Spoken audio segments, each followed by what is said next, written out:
Robert Johnson, founder of Black Entertainment Television, told CNBC on Tuesday that Black Americans should form their own political party to concentrate their electoral influence. I've been convinced for a long time that 40 million African Americans who tend to vote as a bloc in one of the two parties limit their leverage in getting action from both parties, the 74-year-old Johnson said on Squawk on the Street. Johnson, who has previously called on the U.S. government to provide reparations for slavery, said the independent political party would stand for things, principally focused on the interests, of Black Americans. Last week, Johnson sent a letter to Black Lives Matter leaders and supporters, suggesting that Black Lives Matter, BLM, consider establishing a formal independent political party. The party could be founded on the principle articulated by the founding members of the Congressional Black Caucus in 1971. He described the Congressional Black Caucus founding principle as blacks having no permanent friends, no permanent enemies, just permanent interests.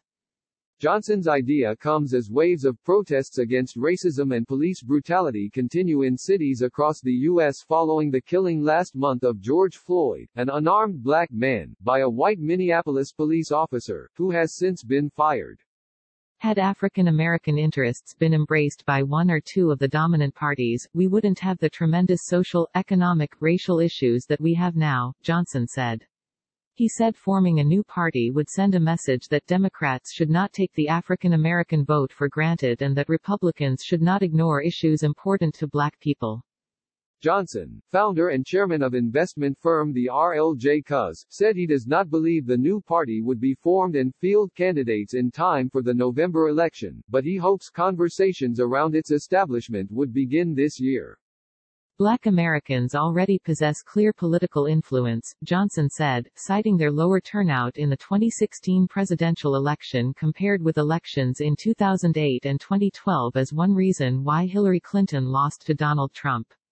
Still, Clinton received 89% of the black vote while Trump received 8%, according to CNN exit polls. Johnson also referred to the overwhelming support from black voters for Joe Biden in his victory in the South Carolina's Democratic primary, which reignited his stumbling campaign and helped make him the presumptive nominee. But Biden's suggestion in May that you ain't black if you vote for Trump instead of him demonstrates that black voters are too often taken for granted, Johnson said. Biden later apologized for the remark, saying, "I shouldn't have been so cavalier. That someone could be so presumptuous that you have to vote for a Democrat or otherwise you're not identified as black. That is the principal reason why we need a black party, independent, to change that kind of behavior," said Johnson, who became the first black billionaire in the U.S. when he sold BET to Viacom in 2001. He's no longer on the Forbes billionaires list. Johnson has been a large Democratic donor over the years but also has spoken positively about Trump's work on the U.S. economy. He said in 2016 that he turned down a position in Trump's cabinet, not over politics but because he said he could not deal with government red tape. On Tuesday, Johnson also commented on his call earlier this month on CNBC for $14 trillion of reparations for slavery. He said on Squawk on the Street that the question Americans should be asking about reparations is, why shouldn't we do this?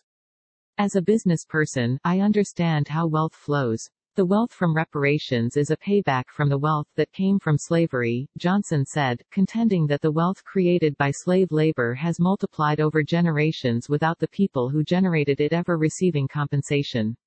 Reparations is simply a way of transferring back to African Americans what was stolen from them from slavery through Jim Crow, segregation and racism.